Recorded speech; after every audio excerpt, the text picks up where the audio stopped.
Namaste. Welcome to your prenatal asana series. We are going to practice Uttanpadasana, which is also known as one leg raise pose today. Now, there are many benefits of this asana. It strengthens the abdomen and core muscles. It also strengthens the uterus, the pelvic area muscles as well.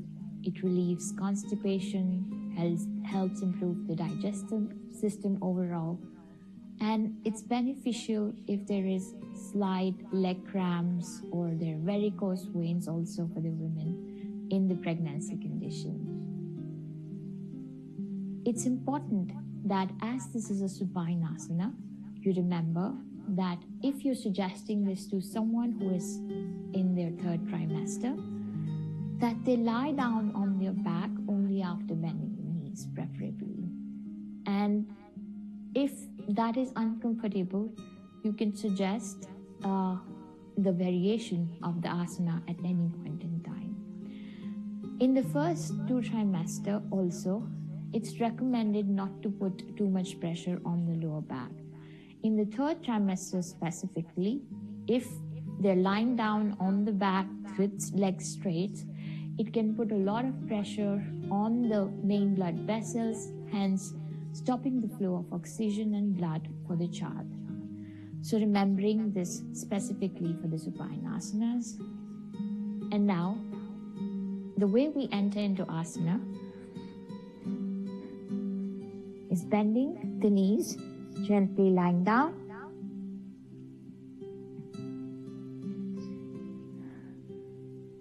Now here, some women can have a lot of discomfort in the pregnancy, specifically in the lower back.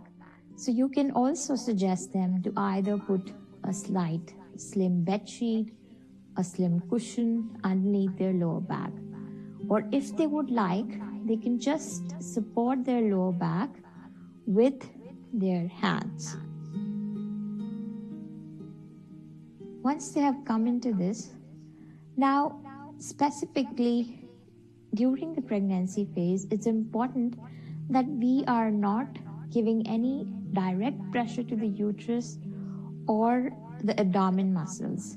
So we won't directly lift the legs ever. Even for the women who are in the 1st and the 2nd trimester, if they were lying down on their back with the legs straight, do not never ask them to lift their leg directly from the floor, because that can strain the abdomen or the uterus muscles. So what we are going to do is first bend the knees and then lift one leg. Now the other leg, if the women in the 2nd trimester, the 3rd trimester specifically, the other leg should always stay bent. And in other trimesters, it can stay straight if the woman is comfortable. Otherwise, the easier version is always to bend the other leg. Now gently coming down. And it's important to remember that not to hold the breath for too long, or not to hold the posture for too long as well. So normal and deep breathing, and no holding of the posture. So what can be done instead? That this posture can be used as movements. So inhaling, exhaling, inhaling, exhaling, and then bending the knee and gently doing the same with the other leg. Now, if it is used as a movement, remember that she's not going all the way down, because while lifting again, it's going to put a lot of pressure. So if it's a moment, just keep it 6 inches up from the floor and then coming back.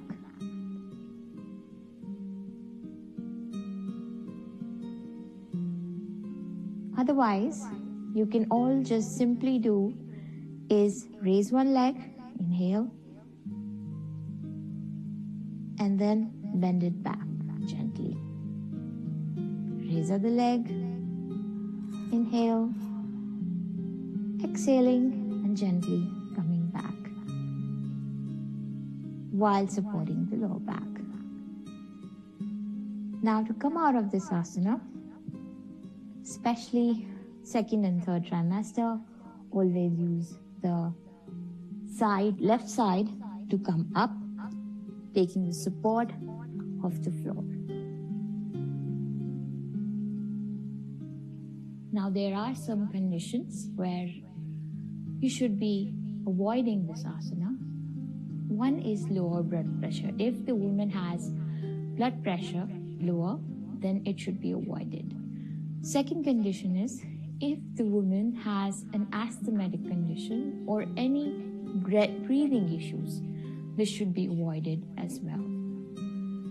In other conditions can be that she has extreme pelvic pain or abdomen pain or rib pain at times.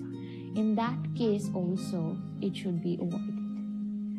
And otherwise it can be recommended in any other conditions because it will help her to relieve the congestion in the lower back, the pain in the lower back, and also strengthen her hamstring muscles, leg muscles, and help her prepare the uterus muscles and the perineal muscles to have a better delivery.